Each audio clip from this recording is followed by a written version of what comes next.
Cinema ആരംഭിക്കുന്നത് ഒരു Japanese gangster അണ്ടർവെയറും ഇട്ട് അബോധാവസ്ഥയിൽ നടുറോട്ടിൽ കിടക്കുന്നത് കാണിച്ചുകൊണ്ടാണ്. തൊട്ടപ്പുറത്ത് റെയിൽവേ ട്രാക്കിലൂടെ ട്രെയിൻ പോയപ്പോൾ അതിന്റെ ശബ്ദം കേട്ട് അയാൾ അമ്പരപ്പോടെ ഞെട്ടി എഴുന്നേൽക്കുന്നു. ഓ, നിങ്ങൾ എഴുന്നേറ്റോ എന്ന് പറഞ്ഞുകൊണ്ട് ഒരു സ്ത്രീ അവന്റെ അടുത്തേക്ക് വരുന്നു. നിന്നെ ആരാ അയച്ചത്? ജാപ്പാനീസ് ടീമോ അതോ ടോക്കിയോയിൽ നിന്നോ അല്ല കൊറിയൻ ഗാങ്സ്റ്റേഴ്സോ എന്ന് അയാൾ ആ സ്ത്രീയോട് ചോദിക്കുന്നു. അപ്പൊ നിങ്ങളുടെ ജീവന് വേണ്ടിയിട്ട് ഒരുപാട് പേര് കാത്തിരിക്കുന്നുണ്ടല്ലേ, ഏതായാലും അത് എടുക്കാനുള്ള യോഗം എനിക്കാണ് എന്ന് പുള്ളിക്കാരി മറുപടി പറയുന്നു. അവളുടെ ആറ്റിറ്റ്യൂഡും ആ സംസാരവും ഒക്കെ കണ്ടപ്പോ തന്റെ മുന്നിലുള്ളത് ഫേമസ് ലേഡി അസാസിനായ ഗിൽ ബോക്സൂൺ ആണെന്ന് അയാൾക്ക് മനസ്സിലായി.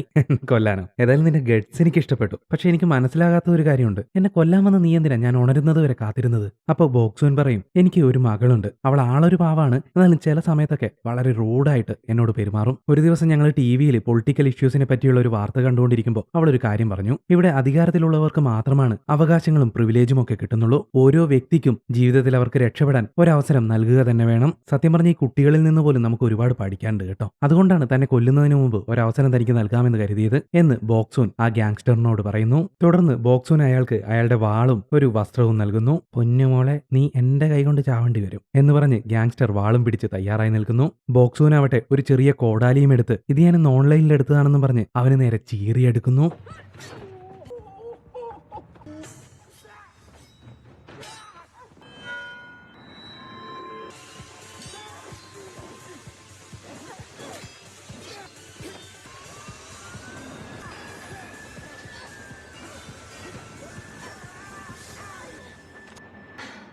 നമ്മുടെ ബോക്സൂണിന് ചെറുതായിട്ടൊന്ന് അടിപതറി.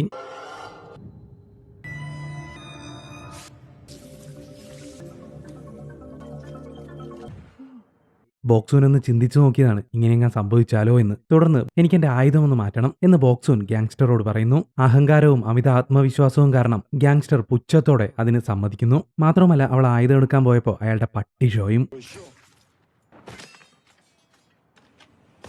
അങ്ങനെ ഉണ്ട തൊണ്ടേ കയറി ഗുണ്ട മരിച്ചു. ശേഷം ബോക്സൂൻ സൂപ്പർ മാർക്കറ്റിൽ ചെന്ന് ആവശ്യമുള്ള സാധനങ്ങളും വാങ്ങി വീട്ടിലേക്ക് പോകുന്നു. വീട്ടിലെത്തി അലക്കാനായി ഡ്രസ്സുകൾ എടുത്തപ്പോൾ മകളുടെ വസ്ത്രങ്ങൾക്കിടയിൽ നിന്നും ബോക്സൂന് സിഗരറ്റ് പാക്കറ്റ് ലഭിക്കുന്നു. തന്റെ കുട്ടിക്കാലത്ത് സിഗരറ്റ് വലിച്ചതിന്റെ പേരിൽ അച്ഛൻ തന്നെ വളരെ ക്രൂരമായി മർദ്ദിച്ചത് ബോക്സൂൻ ആ സമയത്ത് ഓർത്തുപോയി. തുണികളെല്ലാം വാഷിംഗ് മെഷീനിൽ അലക്കാനിട്ട് ഓരോ കാര്യങ്ങളും ചിന്തിച്ചുകൊണ്ട് സിഗരറ്റ് വലിച്ചിരിക്കുകയാണ് ബോക്സൂൻ. ആ സമയത്ത് മകൾ ജേയുങ് അങ്ങോട്ടേക്ക് വരുന്നു. ഉടനെ തന്നെ ബോക്സൂൻ അവളെ ഉപദേശിക്കാൻ ശ്രമിക്കുന്നു. പക്ഷെ ജേയുങ് ആവട്ടെ ദേഷ്യപ്പെട്ടുകൊണ്ട് അവളുടെ മുറിയിലേക്ക് പോകുന്നു.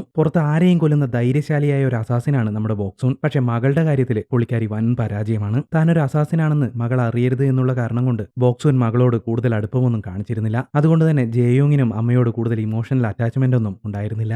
അവളെ ഞാനിന്ന് കൊല്ലുമെന്നും പറഞ്ഞ് ബോക്സൂൺ ജേയോങ്ങിന്റെ മുറിയിലേക്ക് കയറി ചെല്ലുന്നു. പക്ഷെ അവൾ എന്തെങ്കിലും പറയുന്നതിന് മുമ്പ് തന്നെ ജേയോങ് ദേഷ്യപ്പെട്ടതിന് ക്ഷമ ചോദിക്കുന്നു. മാത്രമല്ല ഇനി സിഗരറ്റ് വലിക്കില്ല എന്നും പറയുന്നു. തുടർന്ന് നമ്മുടെ ബോക്സൂൺ ജോലി ചെയ്യുന്ന MK സിൻഡിക്കേറ്റ് എന്ന ക്രൈം സിൻഡിക്കേറ്റിന്റെ ഡയറക്ടറെയും ചെയർമാനെയുമാണ് കാണിക്കുന്നത്. ഇരുവരും ആ ഗാങ്സ്റ്റർ കൊല്ലപ്പെട്ടതിനെ കുറിച്ചുള്ള വാർത്ത കണ്ടുകൊണ്ടിരിക്കുകയാണ്. ദാ ഇരിക്കുന്ന പുള്ളിക്കാരൻ ചെയർമാൻ ചായും ആ കിടക്കുന്ന പുള്ളിക്കാരി ഡയറക്ടർ മിൻഹിയും. പക്ഷെ ഇവരുടെ കാര്യത്തിൽ എനിക്കൊരു ചെറിയ സംശയമുണ്ട്. ഈ സിനിമയിൽ പല സ്ഥലത്തും ഇവർ ചേട്ടനും അനിയത്തിയാന്ന് പറയുന്നുണ്ട്. പക്ഷെ ഇവരുടെ ഒരു പെരുമാറ്റമൊക്കെ കണ്ടിട്ട് എനിക്ക് അക്കാര്യത്തിൽ ഒരു സംശയമുണ്ട് കേട്ടോ. നീ മറ്റെന്തെങ്കിലും ആണോ എന്നറിയില്ല. നിങ്ങൾക്ക് ഈ സിനിമ കണ്ടിട്ട് ആ കാര്യം മനസ്സിലായെങ്കിൽ തീർച്ചയായും അതൊന്ന് താഴെ കമന്റ് ചെയ്തേക്കണം കേട്ടോ. ഏതായാലും ആ ഗാങ്സ്റ്ററെ കൊല്ലുന്നതിന് വേണ്ടിയിട്ട് ബോക്സൂൻ ഗണ്ണ് ഉപയോഗിച്ചത് ശരിയായില്ല എന്ന് മിൻഹി ചെയർമാനോട് പറയുന്നു. എന്നാലും അവള് നന്നായിട്ട് തന്നെ ചെയ്തു എന്ന് പറഞ്ഞ് ബോക്സോണിനെ പ്രശംസിക്കുകയാണ് ചെയർമാൻ ചെയ്തത്. നിങ്ങൾ എനിക്ക് മനസ്സിലാവുന്നില്ല, അവളുടെ കാര്യത്തിൽ മാത്രം നിങ്ങൾ അല്പം വീക്കാണ് എന്ന് മിൻഹി പറയുന്നു. ആ സീൻ കട്ട് ചെയ്ത് ഒരു ഹോട്ടലിൽ ഒത്തുകൂടിയ ബോക്സൂണിനെയും കൂട്ടുകാരെയുമാണ് കാണിക്കുന്നത്. കൂട്ടുകാരെന്ന് പറഞ്ഞു കഴിഞ്ഞാൽ അവരും കോൺട്രാക്ട് കില്ലേഴ്സ് തന്നെയാണ്. പക്ഷെ വേറെ വേറെ കമ്പനിയിൽ ജോലി ചെയ്യുന്നവർ. അവർക്കെല്ലാവർക്കും ബോക്സൂണിനോട് ഭയങ്കര റെസ്പെക്ട് ആണ് കേട്ടോ. ആ ഹോട്ടൽ നടത്തുന്ന ആളും മുൻപ് MK സിൻഡിക്കേറ്റിൽ തന്നെയായിരുന്നു അസാസിനായിട്ട് വർക്ക് ചെയ്തിരുന്നത്. കോൺട്രാക്റ്റും തീർന്ന് ഒരു കൈയും കൂടി പോയപ്പോ നേരെ ഈ ഹോട്ടലിലേക്ക് തിരിഞ്ഞതാണ്. അവിടെ ഉണ്ടായിരുന്നവരെല്ലാവരും കഴിഞ്ഞ ദിവസത്തെ ആ ജാപ്പാനീസ് ഗാങ്സ്റ്ററുമായിട്ടുള്ള ഫൈറ്റിനെ പറ്റി ചോദിക്കുന്നു. തന്റെ കഴിവിലുള്ള ആത്മവിശ്വാസവും പിന്നെ ബാക്കിയുള്ളവരുടെ പുഴത്തലൊക്കെ കേട്ടപ്പോ ഒരൽപ്പം അഹങ്കാരത്തോടു കൂടിയാണ് ബോക്സൂൺ അവരോട് മറുപടി പറഞ്ഞുകൊണ്ടിരുന്നത്. ഒരവസരത്തിൽ ഞാൻ തോൽക്കുമായിരുന്നു, എന്നാലും അതൊന്നും ഒരു വിഷയമേ അല്ല. നമ്മൾ അവരുടെ വീക്ക്നെസ് കണ്ടുപിടിച്ചു കഴിഞ്ഞാൽ തീർച്ചയായും വിജയിക്കാൻ സാധിക്കും. ഇനി വീക്ക്നെസ് കണ്ടുപിടിക്കാൻ സാധിച്ചില്ലെങ്കിൽ നമ്മളായിട്ട് തന്നെ അത് ഉണ്ടാക്കുക.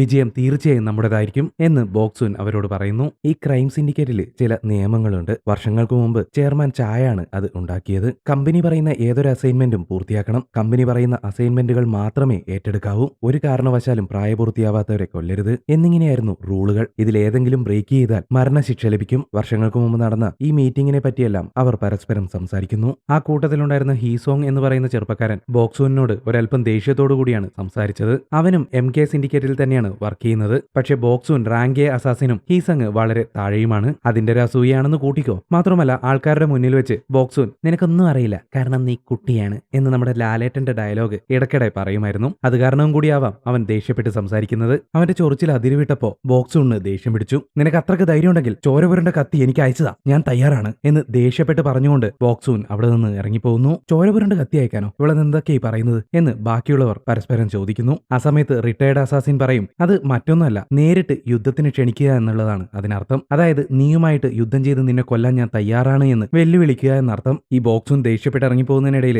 അവളുടെ വാള് അവിടെ വെച്ച് മറന്നിരുന്നു. ഹീസങ് വേഗം അതുമെടുത്ത് അവളുടെ പിന്നാലെ പോകുന്നു. ഇതേസമയം പുറത്ത് നമ്മുടെ ബോക്സൂൻ വണ്ടിക്കടുത്തെത്തിയപ്പോഴേക്കും അവിടെ കുറച്ച് ലോക്കൽ ഗുണ്ടകൾ നമ്മുടെ ബോക്സൂനെ കമന്റ് അടിക്കുന്നു. ആളറിയാണ്ട് ചൊറിയാന്നതാ, ഇപ്പൊ വാങ്ങിച്ചു കൂട്ടും. ബോക്സൂൻ അവരെ പഞ്ഞിക്കിടാൻ തയ്യാറെടുപ്പുകൾ നടത്തുമ്പോഴേക്കും ഹീസങ് അവിടെ എത്തി അവരെയെല്ലാം അടിച്ചോടിക്കുന്നു. എന്നിട്ട് ഇത് ചോരപുരണ്ട വാളല്ല എന്നും പറഞ്ഞ് അവൻ അത് അവളെ ഏൽപ്പിക്കുന്നു. ഏതായാലും വാള് കൊണ്ട് തന്നതല്ലേ, അവന്റെ കുന്തം കൊണ്ടൊരു കുത്തുവാങ്ങാമെന്ന് തോന്നിക്കാണും ബോക്സൂന്. രണ്ടുപേരും അടിയാണെങ്കിലും ഈ അടിയില് ശത്രുക്കളില്ലല്ലോ, മിത്രങ്ങൾ മാത്രം. ഇതേസമയം ജിയോങ് സ്കൂളിൽ വെച്ച് അവളുടെ ലെസ്ബിയൻ സുഹൃത്തുമായിട്ട് പ്രണയലീലകളിൽ മുഴുകിയിരിക്കുകയായിരുന്നു. അപ്പോൾ അവരുടെ അടുത്തേക്ക് അവരുടെ സഹപാഠികളായ 3 പയ്യന്മാർ സിഗരറ്റൊക്കെ വലിച്ചുകൊണ്ടുവരുന്നു. അവർ കയ്യിൽ ബിയറുണ്ടെന്നും പറഞ്ഞ് ജിയോങ്ങിനെയും കൂട്ടുകാരിയെയും പാർട്ടിക്ക് ക്ഷണിക്കുന്നു. കൂട്ടുകാരി അതിന് തയ്യാറായെങ്കിലും ജിയോങ് താനില്ല എന്നും പറഞ്ഞ് അവിടെ നിന്നും പോവാൻ നോക്കുന്നു. ആ സമയത്ത് ചിയോൾവു എന്ന് പറയുന്ന പയ്യൻ അവളുടെ കയ്യിലേക്ക് കയറി പിടിച്ച് നീ ഞങ്ങളുടെ കൂടെ വാ എന്ന് പറഞ്ഞ് നിർബന്ധിക്കുന്നു. കൈയെടുത്തില്ലെങ്കിൽ നിന്നെ ഞാൻ കൊല്ലും എന്ന് പറഞ്ഞ് ജിയോങ് അവനെ തുറിച്ചൊരു നോട്ടം. പേടിച്ചുപോയ അവൻ കൈവിടുന്നു. ജിയോങ് കൂട്ടുകാരിയോട് ബൈ പറഞ്ഞ് അവിടെ നിന്നും പോകുന്നു. അതോടെ മറ്റ് 2 പയ്യന്മാരും കൂടി ചേർന്ന് ചിയോളിനെ കളിയാക്കുന്നു. കൂടെ ആ പെണ്ണും ചേരുന്നു. അതോടെ അവൻ ദേഷ്യപ്പെട്ടുകൊണ്ട് അവിടെ നിന്നും പോകുന്നു.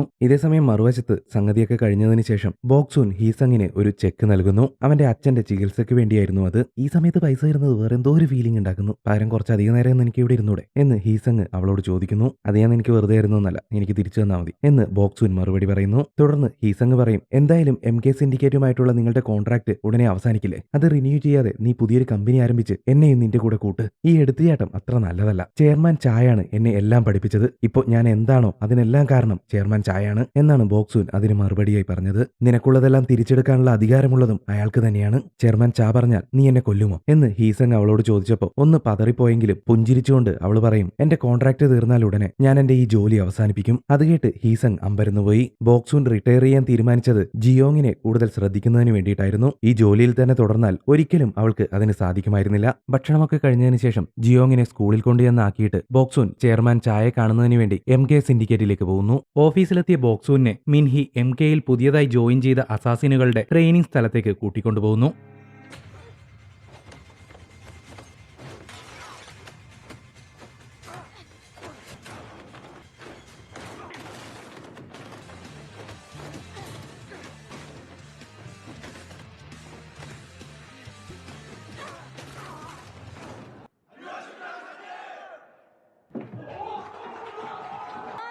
ഇവളാണ് യോങ്ജി. ബോക്സൂനിന്റെ വളരെ വലിയൊരു ആരാധികയാണ് പുള്ളിക്കാരി. MK സിൻഡിക്കേറ്റിലെ ഏറ്റവും മികച്ച അസാസിനായ ബോക്സൂനെ നേരിൽ കണ്ട പുതിയ പിള്ളേരെല്ലാവരും പുളകം കൊണ്ടു. അതിന്റെ ഒരു അഹങ്കാരം ബോക്സൂനും ഉണ്ട് കേട്ടോ. ശേഷം എല്ലാ പിള്ളേരോടും ഓൾ ദ ബെസ്റ്റ് പറഞ്ഞ് ബോക്സൂൻ അവിടെ നിന്ന് പോവാനൊരുങ്ങുന്നു. ഇപ്പോഴിവിടെ ഉള്ളതിൽ ഏറ്റവും മികച്ച ഫൈറ്ററാണ് യോങ്ജി. അവള് നിന്നെക്കാളും കഴിവുള്ളവളാണ്. അവളോട് ഫൈറ്റ് ചെയ്യാൻ നിനക്ക് പേടിയുണ്ടാവും, കാരണം നിനക്ക് പ്രായമില്ലേ എന്നൊക്കെ പറഞ്ഞ് മിൻഹി ബോക്സൂനെ വെല്ലുവിളിക്കുന്നു. അങ്ങനെ യോങ്ജിയുമായിട്ട് ഫൈറ്റ് ചെയ്യാൻ ബോക്സൂൻ തീരുമാനിക്കുന്നു.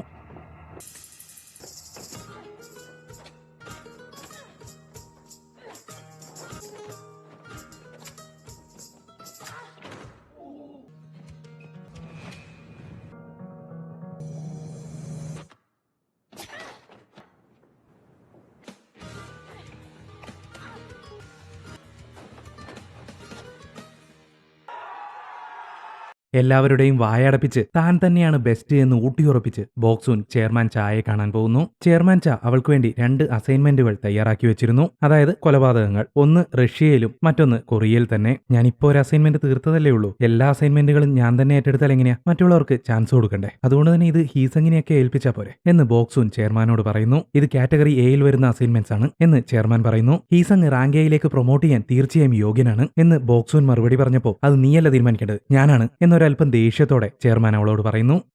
അങ്ങനെയാണെങ്കിൽ ശരി, ഞാൻ കൊറിയൻ അസൈൻമെന്റ് തിരഞ്ഞെടുത്തോളാം. എന്തോ ഈ അടുത്തായിട്ട് കുറച്ച് രാജ്യസ്നേഹം കൂടുതലാണ് എന്ന് ബോക്സൂൻ പറയുന്നു. അത് കേട്ട് പുഞ്ചിരിച്ചുകൊണ്ട് അങ്ങനെയാണെങ്കിൽ പിന്നെ ഞാൻ റഷ്യയൊക്കെ ഒന്ന് കറങ്ങിയിട്ട് വരാം എന്ന് ചെയർമാൻ ചായും പറയുന്നു. വാവ്, ചെയർമാൻ ചാ നേരിട്ട് അസൈൻമെന്റുകളൊക്കെ ഏറ്റെടുത്ത് തുടങ്ങിയല്ലോ. അപ്പൊ അതൊരു ഒന്നൊന്നര ഷോ ആയിരിക്കും എന്ന് ബോക്സൂൻ പറയുന്നു. അതൊരു മാഫിയ കേസാണ്. ബാക്കിയുള്ള അസാസിൻസ് ഒക്കെ വെക്കേഷനിലും ലീവിലും ഒക്കെയാണ്. പിന്നെ ആ കേസ് ഏറ്റെടുക്കാൻ പറ്റിയതിൽ നീയും ഞാനും മാത്രമാണ് ബാക്കിയുണ്ടായിരുന്നത്. അതവിടെ ഇരിക്കട്ടെ, നീ നിന്റെ കോൺട്രാക്ട് റിന്യൂവലിനെ പറ്റി എന്തെങ്കിലും ചിന്തിച്ചോ എന്ന് ചാ ബോക്സൂനോട് ചോദിക്കുന്നു. പക്ഷെ ബോക്സൂൻ അതിന് മറുപടിയൊന്നും പറഞ്ഞില്ല. അപ്പോ ചാ പറയും, നിന്റെ മകൾക്ക് 15 വയസ്സായല്ലേ, നീ അന്ന് എനിക്ക് തന്ന വാക്ക് ഒരിക്കലും മറക്കരുത്. അത് ഞാൻ തെറ്റിക്കുമെന്നാണോ നിങ്ങൾ വിചാരിക്കുന്നത് എന്നായിരുന്നു ബോക്സൂന്റെ മറുപടി. തുടർന്ന് ചാ ബോക്സൂനെ ഭക്ഷണം കഴിക്കാനായി കൂട്ടിക്കൊണ്ടുപോകുന്നു. രണ്ടുപേരും വളരെ ഇന്റിമേറ്റ് ആയിട്ട് സംസാരിച്ചു കൊണ്ടുപോകുന്നത് മുകളിലത്തെ മുറിയിൽ നിന്നുകൊണ്ട് മിൻഹി കാണുന്നുണ്ടായിരുന്നു. കണ്ടതല്ല, ഒളിഞ്ഞു നോക്കി തന്നെയാണെന്ന് പറയാം. എല്ലാവരും പേടിയോടെ മാത്രം നോക്കിക്കാണുന്ന ചെയർമാൻ ചാ ബോക്സൂനോട് മാത്രം ഇത്ര ഫ്രണ്ട്ലി ആയിട്ട് ഇടപഴകുന്നത് എന്താണെന്ന് അവൾ ചിന്തിക്കുന്നു. ചായും ബോക്സൂണും ഭക്ഷണം കഴിച്ചുകൊണ്ടിരിക്കുമ്പോൾ മകളെക്കുറിച്ച് തന്നെയാണ് ബോക്സൂൻ സംസാരിച്ചുകൊണ്ടിരുന്നത്. അവൾ ആള് ഭയങ്കര ടഫാണ്, ഒരു രക്ഷയില്ല അവളുടെ കാര്യത്തിൽ. എന്തൊക്കെയോ സീക്രട്ട് ഒക്കെ ഒളിപ്പിച്ചു വെക്കുന്നുണ്ട്. ഞാനത് കണ്ടെത്താൻ ഒരുപാട് ശ്രമിച്ചു. നിങ്ങൾ പറഞ്ഞ പോലെ അവളുടെ വീക്ക്നെസ് കണ്ടെത്താൻ ഞാൻ നോക്കി. എവിടെ ഒരു രക്ഷയില്ല. സത്യം പറഞ്ഞ ഒരു കുട്ടീനെ വളർത്തുന്നതിലും എളുപ്പം ഒരാളെ കൊല്ലുന്നതാണ് എന്ന് ബോക്സൂൻ തമാശ രൂപേണ ചായയോട് പറയുന്നു. അത് ശരിയാണ്, ആളെ കൊല്ലുന്നതിനനുസരിച്ച് പണവും ലഭിക്കും. അപ്പൊ പിന്നെ മകളെ പറ്റി ചിന്തിച്ചിട്ടല്ലെങ്കിൽ പിന്നെ നീ എന്തുകൊണ്ടാണ് കോൺട്രാക്ട് റിന്യൂ ചെയ്യാത്തത് എന്ന് ചാ ബോക്സൂനോട് ചോദിക്കുന്നു. പക്ഷെ അതിന് മറുപടി പറയാതെ ബോക്സൂൻ ഒഴിഞ്ഞു മാറുന്നു. ആ സമയത്ത് ബോക്സൂന് ജിയോങ്ങിന്റെ സ്കൂളിൽ നിന്നും ഒരു കോൾ വരുന്നു. ടെൻഷൻ അടിച്ചുകൊണ്ട് ബോക്സൂൻ അവിടെ നിന്ന് പുറപ്പെടാനൊരുങ്ങി. എന്താണ് കാര്യമെന്ന് ചെയർമാൻ ചോദിച്ചപ്പോ ജിയോങ് അവളുടെ ക്ലാസ്മേറ്റിനെ കത്രിക കൊണ്ട് കുത്തിയെന്നും പറഞ്ഞ് അവൾ വേഗത്തിൽ അവിടെ നിന്നും ഇറങ്ങാൻ തുടങ്ങുന്നു. അപ്പോ അവളും നിന്റെ പാതയിൽ തന്നെയാണെന്ന് അർത്ഥം എന്ന് ചെയർമാൻ ചാ ചിരിച്ചുകൊണ്ട് പറയുന്നു. അത് കേട്ടതോടെ ബോക്സൂൺ ദേഷ്യം കൊണ്ട് വിറച്ചു. ഞാൻ വെറുതെ ഒരു തമാശ പറഞ്ഞതാ. ഇനി മേലാൽ ഇതുപോലൊരു തമാശ നിങ്ങൾ പറയരുത്. അതിന് ധൈര്യപ്പെട്ടാൽ ഒരു കത്തി ഞാൻ നിങ്ങളുടെ കഴുത്തിലേക്ക് കുത്തിയിറക്കും എന്ന് ചായോട് ദേഷ്യപ്പെട്ട് പറഞ്ഞുകൊണ്ട് ബോക്സൂൻ അവിടെ നിന്നും ഇറങ്ങിപ്പോകുന്നു. സ്കൂളിൽ വെച്ച് പ്രിൻസിപ്പൽ ബോക്സൂനോട് കാര്യങ്ങൾ പറയുന്നു. ചിയോൾവു എന്ന പയ്യനെയാണ് ബോക്സൂൻ കുത്തിയിരിക്കുന്നത്. പക്ഷെ രണ്ടുപേരും എന്താണ് കാര്യമെന്ന് ഇതുവരെ പറഞ്ഞിട്ടില്ല. എത്ര ചോദിച്ചിട്ടും രണ്ടുപേരും വാ തുറക്കുന്നില്ല. അതുകൊണ്ട് തന്നെ എന്താണ് കാരണമെന്ന് ഞങ്ങൾക്ക് ഇതുവരെ മനസ്സിലായിട്ടില്ല എന്ന് പ്രിൻസിപ്പൽ പറഞ്ഞപ്പോ ചിയോൾവുവിന്റെ അമ്മ പ്രിൻസിപ്പാളിനോടും ബോക്സൂനോടും തട്ടിക്കയറുന്നു. എന്റെ മകനാണ് പരിക്കേറ്റിരിക്കുന്നത്, അവൻ എന്തെങ്കിലും സംഭവിച്ചിരുന്നെങ്കിലോ, കാരണം എന്ത് തന്നെ ആയിക്കോട്ടെ അവളാണ് കുറ്റക്കാരി എന്നൊക്കെ ജയോങ്ങിനെ കുറ്റപ്പെടുത്തിക്കൊണ്ട് ആ അമ്മ ദേഷ്യപ്പെടുന്നു. ബോക്സൂൻ അവരോട് ക്ഷമ ചോദിക്കാൻ ശ്രമിച്ചെങ്കിലും അവർ അതിനൊന്നും കൂട്ടാക്കിയില്ല. ഒടുവിൽ രംഗം വഷളാകുമെന്ന് കണ്ടപ്പോൾ പ്രിൻസിപ്പൽ ജിയോങ്ങിനെ ഒരാഴ്ചത്തേക്ക് സസ്പെൻഡ് ചെയ്യുന്നു. മാത്രമല്ല ഒരാഴ്ചയ്ക്ക് ശേഷം സ്കൂൾ ഡിസിപ്ലിൻ കമ്മിറ്റിക്ക് മുൻപാകെ കാരണം ബോധിപ്പിച്ചില്ലെങ്കിൽ ജിയോങ്ങിനെ സ്കൂളിൽ നിന്ന് തന്നെ പുറത്താക്കും എന്ന് പ്രിൻസിപ്പൽ പറയുന്നു. തിരിച്ചു പോകും വഴി ബോക്സൂൻ കാറിൽ വെച്ച് ജിയോങ്ങിനോട് വളരെയധികം ദേഷ്യപ്പെടുന്നു. നീ ചെയ്തിരിക്കുന്നത് എത്ര വലിയ തെറ്റാണെന്നറിയോ? അച്ചക്കൻ മരിച്ചു പോയനെ. അങ്ങനെ സംഭവിച്ചിരുന്നെങ്കിലോ? നീ അതിന്റെ സീരിയസ്നെസ് ഓർത്ത് നോക്കിയോ? അവനെ കൊല്ലാൻ വേണ്ടി തന്നെയാണ് ഞാൻ അങ്ങനെ ചെയ്തത് എന്ന് ജിയോങ് ബോക്സൂനോട് ദേഷ്യപ്പെടുന്നു. ബോക്സൂൻ അത് കേട്ട് സ്തബ്ധയായി ഇരുന്നു പോയി. തുടർന്ന് ക്രൈം സിൻഡിക്കേറ്റുകളുടെ ഒരു മീറ്റിംഗ് ആണ് കാണിക്കുന്നത്. കൊറിയയിൽ നടന്നിരിക്കുന്ന തെളിയിക്കപ്പെടാത്ത മർഡർ കേസുകളെ കുറിച്ചുള്ളതായിരുന്നു ആ മീറ്റിംഗ്. ക്രൈം സിൻഡിക്കേറ്റുകൾ ചെയ്യുന്നത് പോലെ തെളിവുകളും പഴുതുകളും ഇല്ലാത്ത കൊലപാതകങ്ങൾ, ക്രൈം സീനുകളെല്ലാം വ്യക്തമായി ക്ലീൻ ചെയ്തിട്ടുണ്ട്. എല്ലാ കൊലപാതകങ്ങളും ഒരു ട്രെയിൻഡ് അസാസിൻ ചെയ്തതുപോലെ തന്നെ. പക്ഷേ അവയൊന്നും നടന്നിരിക്കുന്നത് ഈ സിൻഡിക്കേറ്റുകളുടെ ഒന്നും അറിവോടെയല്ല. അതായത് ഈ സിൻഡിക്കേറ്റിൽ ജോലി ചെയ്യുന്നവരിൽ ആരോ കമ്പനി അറിയാതെ കൊലപാതകങ്ങൾ ഏറ്റെടുക്കുന്നുണ്ട്. ചെയർമാൻ ചാ പറയുന്നത് ഇതൊരിക്കലും MK സിൻഡിക്കേറ്റിന്റെ അസാസിൻ ചെയ്യുന്നതല്ല എന്ന് ഡയറക്ടർ മിൻഹി എല്ലാവരോടുമായിട്ട് പറയുന്നു. അങ്ങനെ നിങ്ങളുടെയോ എന്റെയോ കമ്പനികളിൽ നിന്ന് ഏതെങ്കിലും ഒരു എംപ്ലോയിയാണ് ഇതിന് പിന്നിലെങ്കിൽ ഞങ്ങൾ MK അസോസിയേറ്റ്സ് അതിനുള്ള ശിക്ഷ നടപ്പാക്കും എന്ന് ചെയർമാൻ ചാ അവരോട് പറയുന്നു. ആ സമയത്ത് സർജന്റ് ഷിൻ എന്നൊരാൾ ചെയർമാൻ ചായെ എതിർത്ത് സംസാരിക്കുന്നു. എന്റെ ഒരു എംപ്ലോയിയാണ് ഇതിന് പിന്നിലെങ്കിൽ ഞാൻ ശിക്ഷിച്ചോളാം, അതിൽ മറ്റൊരാളും തലയിടണ്ട. അത് കേട്ടതോടെ മിൻഹീൻ അയാളോട് ദേഷ്യപ്പെടുന്നു. ആ സമയത്ത് ചെയർമാൻ ചാ അവളെ തടയുന്നു. എന്നിട്ട് ചാ ഷിന്നിനോട് പറയും, ഇത് ആരാണ് ചെയ്തത് എന്ന് ഇതുവരെ തെളിവുകളൊന്നും ലഭിച്ചിട്ടില്ല, അതുകൊണ്ട് ഒരു പക്ഷേ എംപ്ലോയി ആവാമെന്ന് ഞാൻ പറഞ്ഞെന്നേ ഉള്ളൂ, ഒരു പോസിബിലിറ്റി മാത്രം, അതിന്റെ പേരിൽ അതൊരു ഇഷ്യൂ ആക്കണ്ട. ചായയുടെ മുഖഭാവത്തിലും പറച്ചിലും ഒരു ഭീഷണിയുടെ സ്വരം കണ്ടതോടെ ഷിൻ ഒരു കത്തി പുറത്തേക്കെടുത്ത് ഞാൻ വെറുതെ ഒരു തമാശ പറഞ്ഞോടോ, നിങ്ങൾ കാര്യാക്കല്ലേ എന്ന് പറഞ്ഞ് ആ സംഭാഷണം അവസാനിപ്പിക്കുന്നു. ശേഷം വീട്ടിലേക്ക് തിരിച്ചു പോകുന്ന വഴി മിൻഹി ചായയോട് പറയും, ആ ഷിന്നിനെ നിലക്ക് നിർത്തിയേ പറ്റൂ, ഇല്ലെങ്കിൽ അവസാനം അവൻ നിങ്ങളെ തിരിഞ്ഞുകടിക്കും. പക്ഷെ അത് ശ്രദ്ധിക്കുക പോലും ചെയ്യാതെ ബോക്സൂൻ അവളുടെ കോൺട്രാക്ട് റിന്യൂ ചെയ്യുന്നില്ല എന്നാണ് ചെയർമാൻ ചാ പറഞ്ഞത്. സ്ത്രീകൾ അങ്ങനെയാണ്, ഒരു കുട്ടിയുണ്ടായി കഴിഞ്ഞാൽ അവർ പലതും ഉപേക്ഷിക്കും. പക്ഷെ ഞാൻ ആലോചിക്കുന്നത് അതല്ല, ആ കുഞ്ഞിന്റെ അച്ഛനാരായിരിക്കും എന്ന് ഒരല്പം പരിഹാസത്തോടെ മിൻഹി ചോദിക്കുന്നു. ഒരു സിമ്പിൾ ഗൈ എന്ന് മിൻഹിയുടെ മുഖത്തു നോക്കാതെ ചാ പറയുന്നു. അപ്പോൾ നമ്മളെ പോലെയുള്ള ഒരുത്തനല്ല അല്ലേ എന്ന് മിൻഹി വീണ്ടും പരിഹസിക്കുന്നു. ഒരുപക്ഷെ ചെയർമാൻ ചായ ആയിരിക്കാം ജിയോങ്ങിന്റെ അച്ഛൻ. അത് മകളോട് ഒരിക്കലും പറയില്ല എന്നുള്ള വാക്കായിരിക്കാം ബോക്സൂൻ ചായ്ക്ക് നൽകിയത്. മറുവശത്ത് ബോക്സൂനും ജിയോങ്ങും ആ പയ്യനെ കുത്തിയ കാര്യം പറഞ്ഞ് വീണ്ടും വഴക്കാവുന്നു. അടുത്ത ദിവസം റഷ്യയിലേക്ക് പോകാൻ എയർപോർട്ടിലിരിക്കുകയായിരുന്ന ചാ ഒരു കൊച്ചു പെൺകുട്ടിയെ കാണുന്നു. അവളുടെ അച്ഛൻ സ്നേഹത്തോടെ അവൾക്ക് ഷൂ ഇട്ട് കൊടുക്കുന്നത് ചാ വളരെയധികം ആകാംക്ഷയോടെ നോക്കി നിൽക്കുന്നു. അതിനുശേഷം ചാ ബോക്സൂനെ വിളിച്ച് ഇന്നലെ സ്കൂളിൽ നടന്ന കാര്യത്തെക്കുറിച്ചും ജിയോങ്ങിനെ കുറിച്ചും അന്വേഷിക്കുന്നു. ഞാൻ എന്തൊക്കെ ചോദിച്ചിട്ടും അവൾ ഒന്നും മറുപടി പറയുന്നില്ല. ഞാനെന്തോ ചുമരിനെ നോക്കി സംസാരിക്കുന്നത് പോലെയാണ് എനിക്ക് തോന്നുന്നത്. അവൾ ഒരു വാക്ക് പോലും എന്നോട് സംസാരിക്കുന്നില്ല. എനിക്ക് മടുത്തു. ഈ അമ്മയായിരിക്കാനും വല്ല കോൺട്രാക്ട് പീരീഡ് ഉണ്ടായിരുന്നെങ്കിലെന്ന് ഞാൻ ആശിച്ചു പോകുന്നു എന്ന് ബോക്സൂൻ ചായോട് പറയുന്നു. രണ്ടുപേർക്കിടയിൽ ഒരാൾ ഒരു മതിൽ ഉണ്ടാക്കുന്നുണ്ടെങ്കിൽ അതിനെന്തായാലും ഒരു റീസൺ ഉണ്ടാവും. ക്ഷമയോടെ കാത്തിരിക്കെ, അവൾ എന്തായാലും നിന്റെ അടുത്തേക്ക് തന്നെ വരും എന്ന് ചിരിച്ചുകൊണ്ട് ചാ ബോക്സൂനെ സമാധാനിപ്പിക്കുന്നു. ജിയോങ്ങിന്റെ അച്ഛൻ ചാ തന്നെയാണെന്ന് മനസ്സിലാക്കാൻ ഈ രംഗങ്ങൾ തന്നെ ധാരാളം. ശരിയല്ലേ?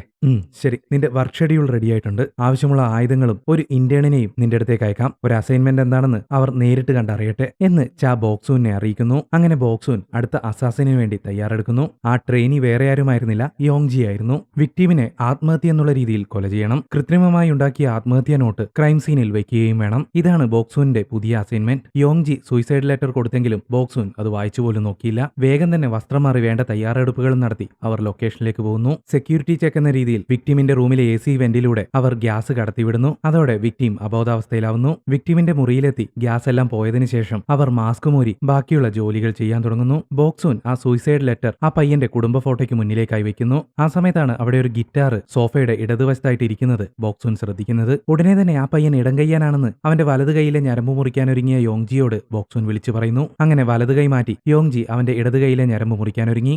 ഒരു സെക്കൻഡ്, ഇങ്ങനെ ഒറ്റ വെട്ടരുത്. ആത്മഹത്യ ചെയ്യാൻ പോകുന്നവർ വളരെയധികം ഇമോഷണൽ സ്ട്രെസ്സിലായിരിക്കും. മുറിക്കണോ വേണ്ടയോ എന്നുള്ള സംശയം അവരെ തടഞ്ഞുകൊണ്ടേയിരിക്കും. അതുകൊണ്ട് തന്നെ ഞരമ്പ് മുറിച്ച് ആത്മഹത്യ ചെയ്യുന്ന ഒരാളുടെ കയ്യിൽ നിരവധി മുറിവുകൾ ഉണ്ടാവും. ഹെസിറ്റേഷൻ വോണ്ട് എന്നാണ് അതിന് പറയുക. ആ ഇമോഷൻ പൂർണ്ണമായി ഉൾക്കൊണ്ട് കൃത്യമായിട്ട് അതേ രീതിയിൽ തന്നെ ചെയ്യും, ഇല്ലെങ്കിൽ ഇത് കൊലപാതകമാണെന്ന് മനസ്സിലാവും എന്ന് ബോക്സൂൻ യോങ്ജിയോട് പറയുന്നു. അവസാനം ബോക്സൂൻ തന്നെ അത് ചെയ്യാമെന്ന് തീരുമാനിക്കുന്നു. യോങ്ജിയുടെ കയ്യിൽ നിന്നും കത്തി വാങ്ങി ബോക്സൂൻ അവന്റെ കൈ പിടിച്ച് ഞരമ്പ് മുറിക്കാനായി തുടങ്ങുന്നു. ആ സമയത്താണ് നേരത്തെ കണ്ട ആ ഫാമിലി ഫോട്ടോയെക്കുറിച്ച് ബോക്സൂൻ ഓർത്തത്. ആ പയ്യന്റെ അച്ഛനാണ് അടുത്ത ഇലക്ഷനിലെ പ്രൈം മിനിസ്റ്റർ കാൻഡിഡേറ്റ്. മാത്രമല്ല അയാളെ ചുറ്റിപ്പറ്റി ഇപ്പോൾ വളരെയധികം അഴിമതികളും മറ്റ് വിവാദങ്ങളും നടന്നുകൊണ്ടിരിക്കുകയാണ്. കൂടുതലും അയാളുടെ മകന്റെ അഡ്മിഷനുമായി ബന്ധപ്പെട്ട അഴിമതികളായിരുന്നു. എന്തോ സംശയം തോന്നിയ ബോക്സൂൻ ആ സൂയിസൈഡ് ലെറ്റർ എടുത്ത് വായിച്ചു നോക്കുന്നു. തന്റെ അച്ഛൻ നിരപരാധിയാണ്. മകന് വേണ്ടിയല്ല, ജനങ്ങൾക്ക് വേണ്ടി ജീവിക്കുന്ന ഒരു നേതാവാണ് അദ്ദേഹം. പക്ഷെ ഞാൻ കാരണം അദ്ദേഹം പ്രതിസ്ഥാനത്ത് നിൽക്കുന്നത് എനിക്കൊരിക്കലും സഹിക്കാനാവുന്നില്ല. അതുകൊണ്ട് അദ്ദേഹത്തിന് വേണ്ടി, ജനങ്ങൾക്ക് വേണ്ടി ഞാൻ ഒഴിഞ്ഞു മാറുന്നു എന്നായിരുന്നു ആ സൂയിസൈഡ് നോട്ടിൽ ഉണ്ടായിരുന്നത്. രാഷ്ട്രീയ ലാഭത്തിനു വേണ്ടി ഒരു അച്ഛൻ തന്നെയാണ് മകനെ കൊല്ലുന്നതിന് വേണ്ടി ഈ അസൈൻമെന്റ് തന്നിരിക്കുന്നത് എന്ന് ബോക്സൂൻ ഞെട്ടലോടെ മനസ്സിലാക്കി.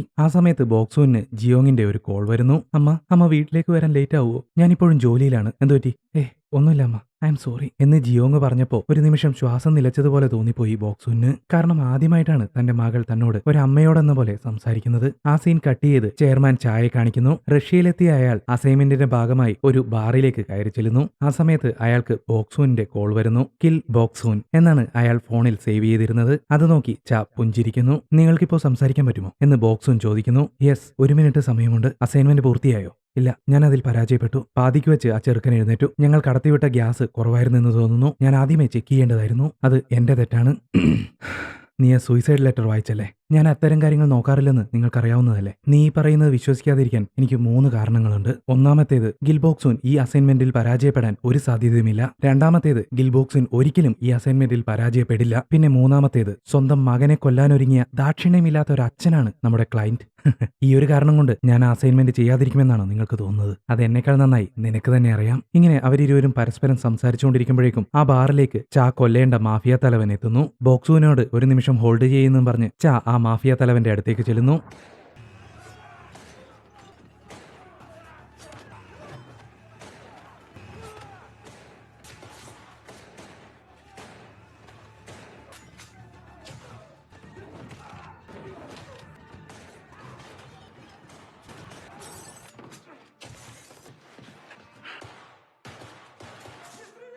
അങ്ങനെ അല്പനേരത്തേക്ക് വെടിയൊച്ചകൾ നിന്നപ്പോൾ ബോക്സൂൻ ചായോട് പറയും, ഞാൻ വ്യക്തമായി പറഞ്ഞു ഞാൻ ആ അസൈൻമെന്റിൽ പരാജയപ്പെട്ടെന്ന്. അത് വിശ്വസിക്കുന്നതും അവിശ്വസിക്കുന്നതും നിങ്ങളുടെ ഇഷ്ടം. പക്ഷേ വിശ്വസിക്കുന്നതാണ് നിങ്ങൾക്ക് നല്ലത്. അതോടൊപ്പം തന്നെ ഒരു വാക്കുകൂടി എനിക്ക് വേണം. ഈ അസൈൻമെന്റിന് വേണ്ടി മറ്റൊരാളെ റീ അസൈൻ ചെയ്യരുത്. അങ്ങനെയാണെങ്കിൽ മാത്രം ഞാൻ എന്റെ കോൺട്രാക്ട് റിന്യൂ ചെയ്യാം. വീണ്ടും വെടി, ചറപറാ വെടി.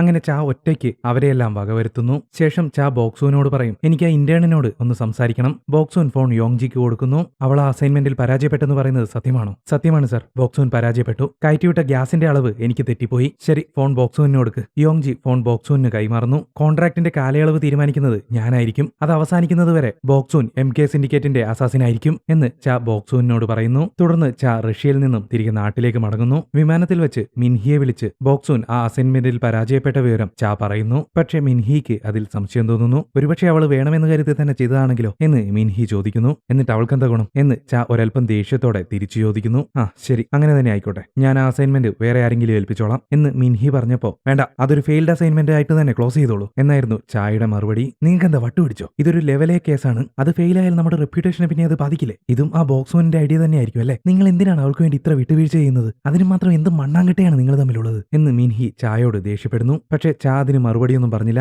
നീ വേഗം അവളുടെ കോൺട്രാക്ടിന്റെ കാര്യങ്ങൾ നോക്കുകയെന്നും പറഞ്ഞ് അയാൾ ഫോൺ കട്ട് ചെയ്യുന്നു. തുടർന്ന് ചാ ബോക്സൂനെ എങ്ങനെയാണ് കണ്ടുമുട്ടിയത് എന്ന് ഒരു ഫ്ലാഷ് ബാക്ക് കാണിക്കുന്നു. ചായയുടെ ചെറുപ്പകാലത്ത് ഒരാളെ കൊല്ലാനുള്ള അസൈൻമെന്റ് ഏറ്റെടുത്ത് അത് ആത്മഹത്യയാക്കി മാറ്റാനുള്ള അറേഞ്ച്മെന്റുകൾ ചെയ്തുകൊണ്ടിരിക്കുകയായിരുന്നു ചാ. ആ സമയത്ത് അപ്രതീക്ഷിതമായി വിക്ടിമിന്റെ മകൾ അങ്ങോട്ടേക്ക് വരുന്നു. അത് വേറെ ആരുമായിരുന്നില്ല, നമ്മുടെ കുട്ടി ബോക്സൂനായിരുന്നു. അച്ഛനെ ആ അവസ്ഥയിൽ കണ്ടിട്ടും അവൾ പതറിയില്ല. കാരണം നിങ്ങൾക്കറിയാലോ, അച്ഛൻ അവളെ വളരെയധികം ദ്രോഹിക്കുമായിരുന്നു. അവൾക്ക് പിന്നിൽ തോക്ക് ചൂണ്ടി നിൽക്കുന്ന ചായയോട് എന്റെ അച്ഛൻ ഇപ്പോൾ ചാകുമോ എന്ന് ഒരു പതർച്ച പോലും ഇല്ലാതെ അവൾ ചോദിക്കുന്നു. അവളുടെ പെരുമാറ്റം കണ്ട് ചാ അന്തം വിട്ടുപോയി. മകളെയും കൊന്ന് അച്ഛൻ ആത്മഹത്യ ചെയ്തു എന്നായിരിക്കും നാളത്തെ തലക്കെട്ടുകൾ. എനിക്കിപ്പോ നിന്നെ കൊല്ലുകയല്ലാതെ മറ്റൊരു വഴിയില്ല, കാരണം നീ വിറ്റ്നസ് ആണ് എന്ന് ചാ മറുപടി പറയുന്നു. ഉടനെ തന്നെ നമ്മുടെ ബോക്സൂൻ ഓടിച്ചെന്ന് ആ സ്റ്റൂൾ ചവിട്ടിത്തെറിപ്പിക്കുന്നു. ജീവന് വേണ്ടി കിടന്ന് പിടയുകയാണ് ദുഷ്ടനായ ആ അച്ഛൻ. ബോക്സൂനാവട്ടെ വളരെയധികം സന്തോഷത്തോടെ ചിരിച്ചുകൊണ്ട് ഇപ്പോ നിങ്ങളാണ് വിറ്റ്നസ് എന്ന് ചായയെ നോക്കി പറയുന്നു. പകച്ചുപോയി ചായയുടെ ബാല്യം. അങ്ങനെയാണ് ബോക്സൂൻ ചായയോടൊപ്പം കൂടിയത്. തുടർന്ന് നമ്മുടെ മിൻഹിയെയാണ് കാണിക്കുന്നത്. ഒരു ഡിറ്റക്റ്റീവ് അവൾക്ക് കുറച്ച് ഫോട്ടോസ് നൽകുന്നു. ഒരു വണ്ടിയുടെ ഡാഷ് ക്യാമിൽ നിന്ന് ലഭിച്ചതാണ് അതൊക്കെ. ആ ഫോട്ടോസ് കണ്ട് അവൾക്ക് വളരെയധികം സന്തോഷമാവുന്നു.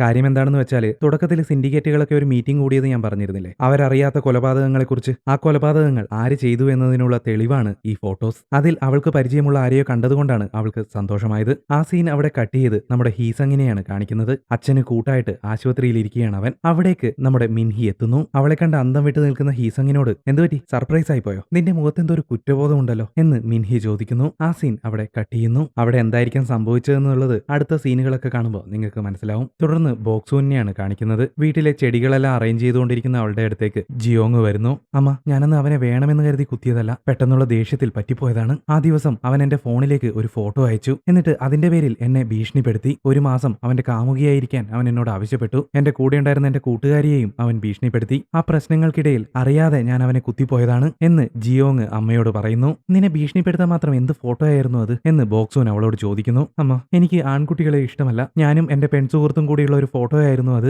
അവനത് സ്കൂളിലെ എല്ലാവർക്കും കാണിച്ചു കൊടുക്കുമെന്ന് പറഞ്ഞപ്പോ അവളും എന്നെ തള്ളി പറഞ്ഞു. അതിന്റെയൊക്കെ ദേഷ്യത്തിലാണ് ഞാൻ അങ്ങനെ ചെയ്തു പോയത്. ബോക്സൂന് ഒരു നിമിഷം എന്താണ് അവളോട് മറുപടി പറയേണ്ടത് എന്ന് മനസ്സിലാവുന്നുണ്ടായിരുന്നില്ല. അവൾ ആകെ തരിച്ചു നിന്നുപോയി. ആ സമയത്ത് നമ്മുടെ യോങ്ജി അങ്ങോട്ടേക്ക് വരുന്നു. മകളെ മാറ്റി നിർത്തിയതിനു ശേഷം നീ എന്തിനാണ് എന്റെ വീട്ടിലേക്ക് വന്നത് എന്ന് പറഞ്ഞ് ബോക്സൂൻ യോങ്ജിയോട് ദേഷ്യപ്പെടുന്നു. ഡയറക്ടർ മിൻഹിൻ എന്നെ MKയിൽ നിന്ന് പുറത്താക്കി. എനിക്ക് എന്റെ അരങ്ങേറ്റം നടത്താൻ പോലും കഴിഞ്ഞില്ല എന്ന് യോങ്ജി മറുപടി പറയുന്നു. അത് നമുക്ക് നോക്കാം. ഏതായാലും നീ വന്നത് കറക്റ്റ് സമയത്താണ്. ഞാൻ എന്റെ മകളോട് എന്ത് പറയണമെന്നറിയാതെ ആകെ പെട്ട് നിൽക്കുകയായിരുന്നു എന്ന് പറഞ്ഞ് ജിയോങ്ങിനോട് തനിക്ക് അത്യാവശ്യമായിട്ട് ഓഫീസിലേക്ക് പോകണമെന്നും പറഞ്ഞ് യോങ്ജിയെയും കൂട്ടി കൂട്ടുകാരെല്ലാവരും കൂടി ഒത്തുചേരാറുള്ള ആ ഹോട്ടലിലേക്ക് പോകുന്നു.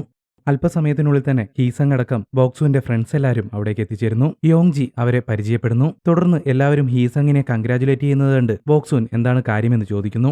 താൻ അറിഞ്ഞില്ലേ, ഇന്ന് ഹീസങ് നിങ്ങളുടെ MK സിൻഡിക്കേറ്റിലെ റാങ്ക്ഡ് A അസാസിനായിട്ട് പ്രൊമോട്ട് ചെയ്യപ്പെട്ടല്ലോ എന്ന് ഫ്രണ്ട്സ് അവളോട് പറയുന്നു. ഇത്ര പെട്ടെന്നോ? അവരതെങ്ങനെ ചെയ്തു എന്ന് ബോക്സുൻ ഹീസങ്ങിനോട് ചോദിക്കുന്നു. അപ്പോൾ ഒരു ഫ്രണ്ട് ഇത് അവൻ ചെയ്ത വർക്കാണെന്ന് പറഞ്ഞ് മൊബൈലിൽ ന്യൂസ് അവൾക്ക് കാണിച്ചു കൊടുക്കുന്നു. പ്രൈം മിനിസ്റ്റർ കാൻഡിഡേറ്റിന്റെ മകൻ അവരുടെ അപ്പാർട്ട്മെന്റിന്റെ മുകളിൽ നിന്നും വീണ് മരിച്ചു എന്നുള്ളതായിരുന്നു ആ വാർത്ത. അതായത് ബോക്സുൻ അന്ന് ഒഴിവാക്കിയിരുന്ന ആ അസൈൻമെന്റ്. ഇതേസമയം ഈ വിവരം അറിഞ്ഞ ചാ മിൻഹിയുടെ കഴുത്തിൽ കുത്തിപ്പിടിച്ച് അവളോട് ദേഷ്യപ്പെടുന്നു. ആ സമയത്ത് അവളുടെ എക്സ്പ്രഷനും ബിഹേവിയറും ഒക്കെ ഒന്ന് കണ്ടു നോക്കിയേ. അതുകൊണ്ടാണ് ഇവരെങ്ങനെ സഹോദരങ്ങളായി എന്നുള്ളൊരു സംശയം എനിക്കുണ്ടായത്. അവൾക്ക് മാത്രം എന്താണ് ഇത്ര പ്രത്യേകത എന്ന് മിൻഹി ചായോട് ചോദിക്കുന്നു. അതോടെ ചാ അവിടെ നിന്നും ഇറങ്ങിപ്പോകുന്നു. ഇതേസമയം മറുവശത്ത് ആ റെസ്റ്റോറന്റിൽ ബോക്സൂൻ ഹീസങ്ങിനോട് ദേഷ്യപ്പെടുന്നു. ആ അസൈൻമെന്റ് ഞാൻ ഉപേക്ഷിച്ചതാണെന്ന് എനിക്കറിയാമല്ലോ, പിന്നെന്തിനാണ് നീ അത് ഏറ്റെടുത്തത്? പിന്നെ ഞാൻ ഒരിക്കലും A റാങ്ക് എംപ്ലോയി ആകരുത് എന്നാണോ നീ പറയുന്നത് എന്ന് ഹീസങ്ങും അവളോട് ചോദിക്കുന്നു. ആ സമയത്ത് ഹീസങ്ങിന് മിൻഹിയുടെ കോൾ വരുന്നു. ബോക്സൂനാണ് ആ കോൾ അറ്റൻഡ് ചെയ്തത്. നീയായിരുന്നല്ലേ ഇതിന് പിന്നിൽ. ഇത് ചെയ്തതിന്റെ ഫലം നീ അനുഭവിക്കേണ്ടി വരും എന്ന് ബോക്സൂൻ മിൻഹിയോട് പറയുന്നു.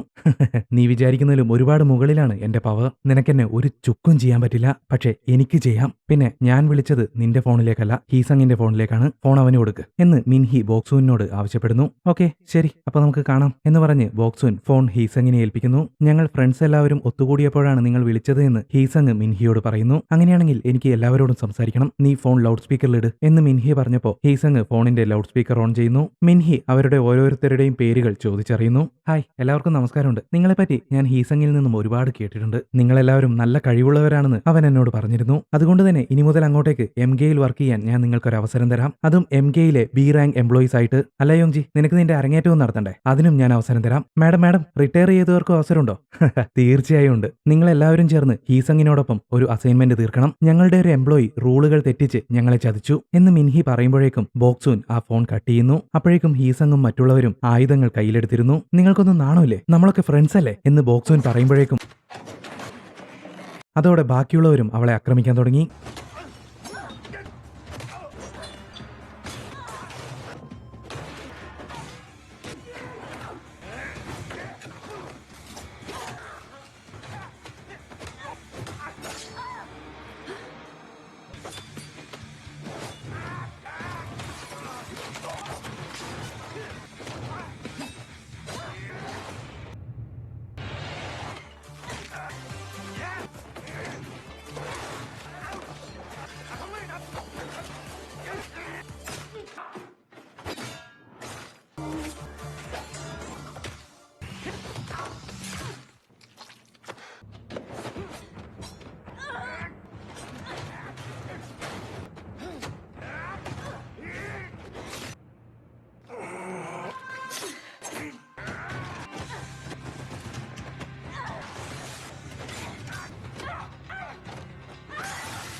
കൂട്ടുകാരെല്ലാം അവളെ വളഞ്ഞിട്ട് ആക്രമിച്ചപ്പോൾ യോങ്ജി മാത്രമാണ് ബോക്സൂനെ സഹായിച്ചത്. അങ്ങനെ വളരെയധികം വിഷമത്തോടെ ബോക്സൂൻ അവരെ ഓരോരുത്തരെയും കൊല്ലുന്നു. അവസാനം ഹീസങ്ങിനെയും ശേഷം അവരുടെ കമ്പനിയിലെ ക്ലീനിങ് ആൾക്കാരെ വിളിച്ച് ആ ശവശരീരങ്ങളെല്ലാം ക്ലീൻ ചെയ്യുന്നു. ആ സമയത്ത് ബോക്സൂൻ യോങ്ജിയോട് ചോദിക്കും, നീ എന്തിനായിരുന്നു എന്നെ സഹായിച്ചത്? ഞാൻ നോക്കിയപ്പോൾ അവരെക്കാളെല്ലാം സ്ട്രോങ് നിങ്ങൾ തന്നെയായിരുന്നു. അതുകൊണ്ട് സർവൈവ് ചെയ്യുന്നതിന് വേണ്ടി നിങ്ങളുടെ കൂടെ നിൽക്കാൻ ഞാൻ തീരുമാനിച്ചു എന്ന് യോങ്ജി മറുപടി പറയുന്നു. ആ സമയത്ത് ബോക്സൂന് ജിയോങ്ങിന്റെ കോൾ വരുന്നു. സോറി മോളെ, അമ്മയ്ക്ക് ഇത്രയും നേരം നിന്റെ ഫോൺ എടുക്കാൻ കഴിഞ്ഞില്ല. ഞാൻ വീട്ടിലേക്ക് എത്താൻ ലേറ്റ് ആവും. മോള് കിടന്നു എന്ന് ബോക്സൂൻ മകളോട് പറയുന്നു. പാവം ജിയോങ് അവൾ പൊട്ടിക്കരയാൻ തുടങ്ങി. മോളെ കരയല്ലേ, എന്താ പറ്റിയത് എന്ന് ബോക്സൂൻ ചോദിച്ചു തീർന്നതും അത് വേറെ ആരുമല്ല, ചെയർമാൻ ചായ ആയിരുന്നു. നീ ഒരുപാട് മുന്നോട്ട് പോയിരിക്കുന്നു. എപ്പോഴും നിന്നെ ഇങ്ങനെ വെറുതെ വിടാൻ എനിക്ക് സാധിക്കില്ല എന്ന് ചാ ബോക്സൂനോട് അലറുന്നു. താഴെ വീണ് കിടക്കുന്ന അവളുടെ മൊബൈൽ ഫോൺ ചാ ചവിട്ടി പൊട്ടിക്കുന്നു. ബോക്സൂന് ഒന്നും ചെയ്യാൻ കഴിഞ്ഞില്ല. ചാ അവളുടെ കഴുത്ത് ഞെരിച്ച് പിടിച്ചിരിക്കുകയാണ്. അവൾക്ക് ശ്വാസം മുട്ടിത്തുടങ്ങി. പെട്ടെന്ന് നമ്മുടെ യോങ്ജി അങ്ങോട്ടേക്ക് ഓടി വരുന്നു. സർ പ്ലീസ്, ബോക്സൂൻ ഒരു തെറ്റും ചെയ്തിട്ടില്ല. ഡയറക്ടർ മിൻഹിയുടെ ഓർഡർ പ്രകാരം അവരെല്ലാം ബോക്സൂനെ കൊല്ലാൻ ശ്രമിച്ചതാണ് കാരണം. അത് കേട്ടതോടെ ചാ ബോക്സൂനെ വെറുതെ വിടുന്നു. ഇന്ന് രാത്രി എനിക്ക് വീട്ടിൽ പോയേ മതിയാവൂ. പക്ഷെ നിങ്ങളുടെ പെങ്ങളോട് പറഞ്ഞേക്ക് ഞാൻ ഉടനെ തന്നെ അവളെ കാണാൻ വരുമെന്ന് എന്ന് ബോക്സൂൻ ചായയോട് പറയുന്നു. നീ അവളെ ഒന്നും ചെയ്യില്ല. നീ ഞങ്ങളോടൊപ്പം ഉള്ളതുവരെ മാത്രമേ എനിക്ക് നിന്നെ പ്രൊട്ടക്ട് ചെയ്യാൻ സാധിക്കൂ. മറ്റുള്ള കമ്പനികളിലെ എംപ്ലോയീസിനെയാണ് നീ ഇപ്പോൾ കൊന്നു തള്ളിയിരിക്കുന്നത്. നാളെ രാവിലേക്കുള്ളിൽ അവർ ഈ കാര്യങ്ങളെല്ലാം അറിയും. അവരുടെ ആത്മാഭിമാനം സംരക്ഷിക്കുന്നതിന് വേണ്ടി നിന്നെ കൊല്ലുന്നതുവരെ അവർ പിൻവാങ്ങില്ല. നീ അവൾക്ക് നേരെ തിരിഞ്ഞാൽ പിന്നെ നിന്നെ സംരക്ഷിക്കാൻ ആരുമുണ്ടാവില്ല എന്ന് ചാ മറുപടി പറയുന്നു. ഈ നടന്ന കാര്യങ്ങൾ അവരെ പറഞ്ഞ് മനസ്സിലാക്കാൻ എനിക്ക് സാധിക്കും. പക്ഷെ അവരിൽ നിന്ന് നിങ്ങളുടെ പെങ്ങളെ നിങ്ങൾ എങ്ങനെ സംരക്ഷിക്കും? നിന്റെ മകൾ ഒരു അനാഥയാവുന്നത് എനിക്ക് സഹിക്കാൻ പറ്റില്ല. എങ്കിലും നിന്റെ തീരുമാനം അതാണെങ്കിൽ നിന്നെ ഇപ്പോ ഇവിടെ വെച്ച് എനിക്ക് കൊല്ലേണ്ടി വരും. അതോടെ രണ്ടുപേരും തമ്മിൽ മുട്ടൻ ഫൈറ്റ് ഉണ്ടാകുന്നു. അതൊരു ഫൈറ്റ് ആയിരുന്നില്ല കേട്ടോ. നമ്മുടെ ബോക്സൂൻ ഒന്ന് സങ്കല്പിച്ചു നോക്കിയതാണ്. അങ്ങനെ ചായയുടെ തീരുമാനപ്രകാരം തന്നെ ചെയ്യാമെന്ന് അവൾ സമ്മതിക്കുന്നു. തുടർന്ന് യോങ്ജി തെറ്റൊന്നും ചെയ്തിട്ടില്ലെന്നും അവൾ നല്ലൊരു ഫൈറ്ററാണെന്നും അവളെ കമ്പനിക്ക് നഷ്ടമാവരുതെന്നും ചായയോട് പറഞ്ഞ് ബോക്സൂൻ വീട്ടിലേക്ക് പോകുന്നു. ശേഷം ചാ യോങ്ജിയെ നോക്കി പുഞ്ചിരിക്കുന്നു. വഴിയിൽ വെച്ച് കയ്യിലെയും ശരീരത്തിലെയും രക്തക്കറയെല്ലാം തുടച്ചു മാറ്റി ബോക്സൂൻ വീട്ടിലേക്ക് എത്തുന്നു. അമ്മയെ കണ്ടതും ജിയോങ് കരയാൻ തുടങ്ങി. എന്തിനാ അമ്മ ഫോൺ കട്ട് ചെയ്തത്? എന്താ പറ്റിയതെന്നറിയാതെ ഞാൻ എത്രമാത്രം വിഷമിച്ചെന്നറിയോ? മോളെ, അത് എന്റെ ഫോണൊന്ന് താഴെ വീണ് പൊട്ടി. മോള് പേടിക്കാതിരിക്കെ, അമ്മയ്ക്കൊന്നും പറ്റിയിട്ടില്ല. നിനക്കെന്താ പറ്റിയത്? നീ എന്തിനാ ഇത്ര ടെൻഷൻ അടിച്ചിരിക്കുന്നത്? ഞാനും എന്റെ ഫ്രണ്ടുമായിട്ടുള്ള എല്ലാ ബന്ധങ്ങളും അവസാനിച്ചു. അവൾ ഇനി ഒരിക്കലും എന്നോട് സംസാരിക്കില്ലെന്ന് പറഞ്ഞു. അവൾ പറഞ്ഞത് അവൾക്ക് എന്നോട് അങ്ങനെയൊന്നും ഇല്ല എന്നാണ്, എല്ലാം തമാശയ്ക്ക് വേണ്ടി ചെയ്തതെന്നാണ്, അവൾ അങ്ങനെ ഒരു പെണ്ണല്ലെന്നാണ് അവൾ പറഞ്ഞത് എന്ന് സങ്കടത്തോടെ കരഞ്ഞുകൊണ്ട് ജിയോങ് അമ്മയോട് പറയുന്നു. മോളെ, നീ അങ്ങനെ ഒരു പെണ്ണാണോ? അതെ, ഞാൻ അങ്ങനെ തന്നെയാണ്. എന്റെ ഇഷ്ടങ്ങൾ അത് തന്നെയാണ്. അത് സ്വീകരിക്കാൻ കഴിയാത്തതുകൊണ്ടല്ലേ അമ്മ വേഗത്തിൽ ഇറങ്ങിപ്പോയത്. ജിയോങ് അമ്മയോട് ക്ഷമിക്കും മോളെ, അങ്ങനെ ഒരു നിമിഷത്തിൽ അറിയാതെ പറ്റിപ്പോയതാണ്. ഇനി ഒരിക്കലും അമ്മ മോളെ ഒറ്റപ്പെടുത്തില്ല, അമ്മയോട് ക്ഷമിക്ക് എന്ന് ബോക്സോൻ കണ്ണുകൾ നിറഞ്ഞുകൊണ്ട് മകളോട് പറയുന്നു. അങ്ങനെ അമ്മയും മകളും ഒരുപാട് കാലങ്ങൾക്ക് ശേഷം പരസ്പരം മനസ്സ് തുറന്ന് സംസാരിക്കുന്നു. രണ്ടുപേരും തമ്മിലുള്ള പിണക്കങ്ങളെല്ലാം മാറുന്നു. അമ്മയുടെ ബാഗിൽ ഞാനൊരു ദിവസം ഒരു ഫേക്ക് പാസ്പോർട്ടും ഗണ്ണും കണ്ടിരുന്നു. അമ്മയൊരു CIA ഉദ്യോഗസ്ഥയാണല്ലേ, അതുകൊണ്ടാണല്ലേ എന്നോടൊന്നും പറയാതിരുന്നത്. അത്രയ്ക്ക് രഹസ്യമാക്കി വെക്കേണ്ട ഒരു കാര്യമായതുകൊണ്ടല്ലേ അമ്മ എന്നോടൊന്നും പറയാതിരുന്നത് എന്ന് ജിയോങ് ബോക്സൂനോട് ചോദിക്കുന്നു. പാവം ബോക്സൂൻ, അവൾക്ക് മറുത്തൊന്നും പറയാൻ പോലും പറ്റിയില്ല. മകളുടെ മുഖത്തേക്ക് പോലും നോക്കാനാവാതെ അവൾ ഒഴിഞ്ഞു മാറുന്നു. ഞാനൊന്ന് ഫ്രഷപ്പായിട്ട് വരാമെന്ന് പറഞ്ഞ് ബാത്റൂമിലേക്ക് ചെന്ന് അവൾ ഒച്ച പുറത്തു വരാതെ കരയുന്നു. അടുത്ത ദിവസം വീണ്ടും സിൻഡിക്കേറ്റുകളുടെ മീറ്റിംഗ് നടക്കുന്നു. എംപ്ലോയീസിന്റെ മരണമാണ് ചർച്ചാ വിഷയം. ഇതേസമയം മറുവശത്ത് നമ്മുടെ ബോക്സൂൻ കോൺട്രാക്ട് റിന്യൂ ചെയ്യുന്നതിന് വേണ്ടിയിട്ട് മിൻഹിയുടെ അടുത്തേക്ക് പോകുന്നു. മിൻഹി ആവട്ടെ ബോക്സൂനെ കളിയാക്കി ഇറിറ്റേറ്റ് ചെയ്യുന്ന രീതിയിലാണ് സംസാരിച്ചത്. ആ ഒരു ഭാവം കാണുമ്പോൾ നമുക്ക് തന്നെ എടുത്തിട്ട് പെരുക്കാൻ തോന്നും. അമ്മാതിരി ചൊറിച്ചല്. ഇവിടെ മീറ്റിംഗ് സ്ഥലത്താവട്ടെ ചെയർമാൻ ചാ എല്ലാവരോടും കാര്യങ്ങൾ വിശദീകരിക്കുന്നു. നമ്മളറിയാത്ത ആ കൊലപാതകങ്ങൾ ചെയ്തത് ഹീസങ് എന്ന ഞങ്ങളുടെ എംപ്ലോയി ആയിരുന്നു. അവനെ ശിക്ഷിക്കാനുള്ള ഉത്തരവാദിത്തം ഏറ്റെടുത്തത് ബോക്സൂൻ ആയിരുന്നു. ബോക്സൂൻ അവനുമായി ഡീൽ ചെയ്യുന്നതിനിടയിൽ ഹീസങ്ങുമായിട്ട് ഫ്രണ്ട്ഷിപ്പുള്ള നിങ്ങളുടെ എംപ്ലോയീസ് വന്നതാണ് ഇന്നലെ നടന്ന കൊലപാതകങ്ങൾക്ക് കാരണം. ഇത് പൂർണ്ണമായും വിശ്വസിക്കാൻ ഞങ്ങൾക്കാവില്ല. ഇന്നലെ ബോക്സൂന്റെ കൂടെ ഒരു പെൺകുട്ടി കൂടി ഉണ്ടായിരുന്നില്ലേ? അങ്ങനെയാണ് ക്ലീനേഴ്സ് പറഞ്ഞത്. അവളെവിടെ എന്ന് സർജന്റ് ഷിൻ ചോദിക്കുന്നു. ആ സമയത്ത് ഒരു ചെറിയ ഫ്ലാഷ് ബാക്ക് കാണിക്കുന്നു. ബോക്സൂൻ പോയതിനു ശേഷം ചെയർമാൻ യോങ്ജിയോട് പറയും, ഇന്ന് ഇവിടെ നടന്ന കാര്യങ്ങൾ നീ സീക്രട്ടായി സൂക്ഷിക്കണം, ഒരാളോടും പറയരുത്. തീർച്ചയായും സർ. അന്നത്തെ അസൈൻമെന്റിനെ കുറിച്ച് നീ എന്നോട് നുണ പറഞ്ഞതുപോലെ ആവരുത് കേട്ടോ. ഇല്ല സർ, ഞാനന്ന് അങ്ങനെ പറയേണ്ടി വന്നതിൽ സോറി. നീ സോറി പറയാൻ പാടില്ലായിരുന്നു. ആളുകൾ അതിന്റെ സത്യാവസ്ഥ മനസ്സിലാക്കിയെങ്കിൽ പോലും നീ ആ നുണ തന്നെ ആവർത്തിച്ചുകൊണ്ടിരിക്കണമായിരുന്നു എന്ന് പറഞ്ഞുകൊണ്ട് ചെയർമാൻ ചാ അവളുടെ കഴുത്തിലേക്ക് ഒരു കത്തി കുത്തി ഇറക്കുന്നു. വീണ്ടും മീറ്റിംഗ് കാണിക്കുന്നു. ചാ എല്ലാവരോടും യോങ്ജിയെ കാണാതായിരിക്കുന്നു എന്ന് പറയുന്നു. അതുകൂടി കേട്ടതോടെ സർജന്റ് ഷിന്നിന് ദേഷ്യം പിടിച്ചു. അവൻ ചെയർമാൻ ചായോട് കയർത്ത് സംസാരിക്കാൻ തുടങ്ങി. ബോക്സുവിനോടൊപ്പം ചേർന്ന് ചെയർമാൻ ചാ തന്നെയാണ് ഇപ്പോൾ റൂൾസ് ബ്രേക്ക് ചെയ്തിരിക്കുന്നത്, അതിന്റെ ശിക്ഷ താൻ ഏറ്റുവാങ്ങുമോ എന്ന് ചോദിച്ചുകൊണ്ട് ഷിൻ ഒരു കത്തിയെടുത്ത് മേശപ്പുറത്തേക്ക് വയ്ക്കുന്നു. നിങ്ങളെല്ലാവരും എന്നെ തെറ്റിദ്ധരിച്ചിരിക്കുകയാണ്. ഞാൻ ഒരിക്കലും റൂൾസ് ബ്രേക്ക് ചെയ്യില്ല, കാരണം ഞാനാണ് ഇവിടുത്തെ നിയമം. അങ്ങനെ ചെയർമാൻ സർജന്റ് ഷിന്നിനെ ഇടിച്ചിടിച്ചിടിച്ചിടിച്ചിടിച്ചു കൊല്ലുന്നു. നാലാമത്തെ റൂൾ, ഇതുപോലെ പവിത്രമായൊരു മീറ്റിംഗിനിടയിൽ ഒരിക്കലും കത്തിയെടുക്കരുത്. ഇതാണ് നമ്മുടെ പുതിയ നിയമം എന്ന് ചെയർമാൻ ചാ എല്ലാവരോടുമായിട്ട് അലറുന്നു.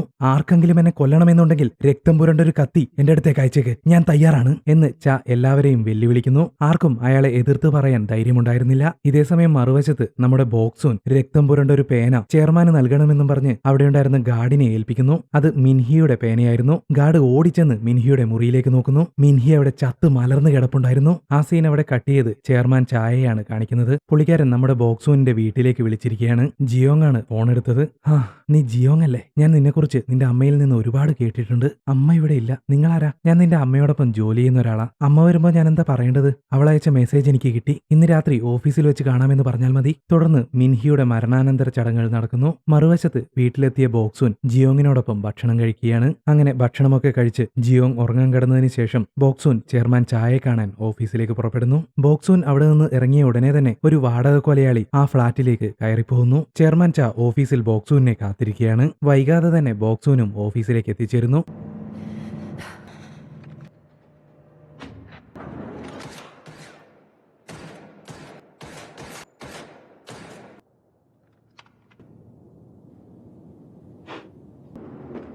ശേഷം രണ്ടുപേരും അല്പസമയം സംസാരിച്ചുകൊണ്ടിരിക്കുന്നു. നീ ഇപ്പൊ ഇത് ചെയ്യുന്നത് യോങ്ജിക്ക് വേണ്ടിയാണോ എന്ന് ചാ ബോക്സുവിനോട് ചോദിക്കുന്നു. അവൾ ഒരു തെറ്റും ചെയ്തിട്ടില്ലായിരുന്നു. ഞാനത് നിങ്ങളോട് പറഞ്ഞതുമാണ്. നിന്റെ തെറ്റുകൾക്ക് സാക്ഷിയുണ്ടാവരുതെന്ന് മാത്രമേ ഞാൻ ചിന്തിച്ചുള്ളൂ. നിങ്ങൾക്ക് ആ തെറ്റ് മായ്ച്ചു കളയാനാവില്ല. അതിനൊരു സാക്ഷികളും ഇല്ലെങ്കിൽ ആ തെറ്റ് നടന്നിട്ടില്ല. പക്ഷെ എനിക്കറിയാമല്ലോ, ഞാൻ എന്നോടെങ്കിലും സത്യസന്ധമായിരിക്കണ്ടേ.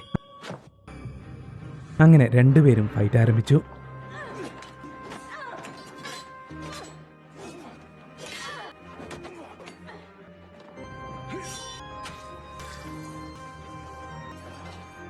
വീണ്ടും പറ്റിച്ചടേ. അതും നമ്മുടെ ബോക്സൂൻ സങ്കല്പിച്ചതായിരുന്നു. എന്തുപറ്റി? എന്റെ നെക്സ്റ്റ് മൂവ് എന്താണെന്ന് നിനക്ക് മനസ്സിലാവുന്നില്ലേ? എന്റെ വീക്ക്നെസ് എന്താണെന്ന് മനസ്സിലാക്കാൻ നിന്നെ ഞാൻ അനുവദിക്കില്ല എന്ന് ചാ ബോക്സൂനോട് പറയുന്നു. നിങ്ങളുടെ വീക്ക്നെസ് എന്താണെന്ന് എനിക്ക് ഓൾറെഡി അറിയാം.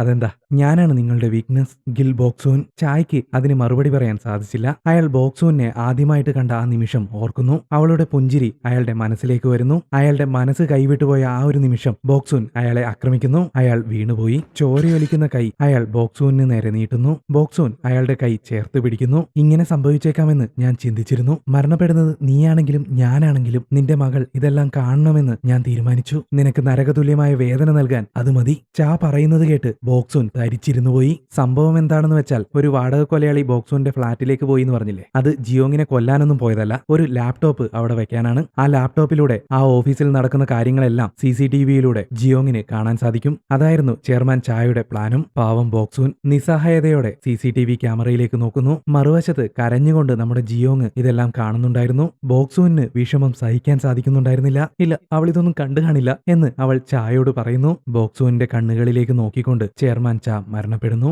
മകൾ ഇതൊന്നും കണ്ടിട്ടുണ്ടാവില്ലേ എന്ന് കരഞ്ഞ് പ്രാർത്ഥിച്ചുകൊണ്ട് ബോക്സൂൻ വീട്ടിലേക്ക് പോകുന്നു. വീട്ടിലേക്കെത്തിയ ബോക്സൂൻ പേടിച്ച് വിറച്ചുകൊണ്ട് ജിയോങ്ങിന്റെ മുറി തുറക്കുന്നു. അവൾ നല്ല ഉറക്കത്തിലാണ്. അപ്പോഴാണ് ബോക്സൂന് ശ്വാസം നേരെ വീണത്. പെട്ടെന്ന് അമ്മയെന്ന് വിളിച്ചുകൊണ്ട് ജിയോങ് എഴുന്നേൽക്കുന്നു. ബോക്സൂൻ തരിച്ചു നിൽക്കുകയാണ്. അമ്മ വരാൻ ഒരുപാട് ലേറ്റ് ആയല്ലോ. അമ്മയെ കാണുമ്പോൾ തന്നെ അറിയാം നല്ല ടയർഡാണ്. അമ്മ പോയിട്ട് റെസ്റ്റ് എടുക്ക് എന്ന് ജിയോങ് ബോക്സൂനോട് പറയുന്നു. അമ്മ പൊക്കോളാം, മോളും പോയി കിടന്നോ എന്ന് മകളോട് കിടക്കാൻ പറഞ്ഞ് ജിയോങ് അവിടെ നിന്നും പോകുന്നു. കുറച്ച് ദിവസങ്ങൾക്ക് ശേഷം ഒരു ന്യൂസ് റിപ്പോർട്ടിന്റെ ഓഡിയോ നമുക്ക് കേൾക്കാൻ സാധിക്കും. പുതുതായി തെരഞ്ഞെടുക്കപ്പെട്ട പ്രൈം മിനിസ്റ്റർ അദ്ദേഹത്തിന്റെ കാറിൽ ആത്മഹത്യ ചെയ്തു. മകന്റെ മരണത്തെ തുടർന്ന് അദ്ദേഹം സിവിയർ ഡിപ്രഷനിലായിരുന്നു. കാർബൺ മോണോക്സൈഡ് പോയിസണിംഗ് ആണ് മരണകാരണം എന്നായിരുന്നു വാർത്ത. ഒരുപക്ഷെ നമ്മുടെ ബോക്സൂൻ തട്ടിയതാവാം അയാളെ. തുടർന്ന് നമ്മുടെ ജിയോങ്ങിനെയാണ് കാണിക്കുന്നത്. അവൾ അവളുടെ ക്ലാസ്സിലേക്ക് ചെന്നിരിക്കുകയാണ്. അവളെ തള്ളി പറഞ്ഞ അവളുടെ പെൺസുഹൃത്തുണ്ടായിരുന്നല്ലോ, ജിയോങ് അവളുടെ അടുത്തേക്ക് ചെന്ന് അവൾക്ക് ഷെയ്ക്ക് ഹാൻഡ് കൊടുക്കുകയും അവളെ വലിച്ചടുപ്പിച്ച് ഹഗ് ചെയ്യുകയും ചെയ്യുന്നു. ഇവിടെ എല്ലാവരുടെയും മുന്നിൽ വെച്ച് നിന്നെ കിസ് ചെയ്യാനായിരുന്നു എന്റെ പ്ലാൻ, അല്ലെങ്കിൽ നിന്നെ കൊല്ലാൻ എന്ന് ജിയോങ് അവളുടെ ചെവിയിൽ പറയുന്നു. ശേഷം ചിരിച്ചുകൊണ്ട് അവളെ സമാധാനിപ്പിച്ചിട്ട് ജിയോങ് അവിടെ നിന്നും പോകുന്നു. അത് കണ്ട് ആ പെൺകുട്ടിയും പുഞ്ചിരിക്കുന്നു.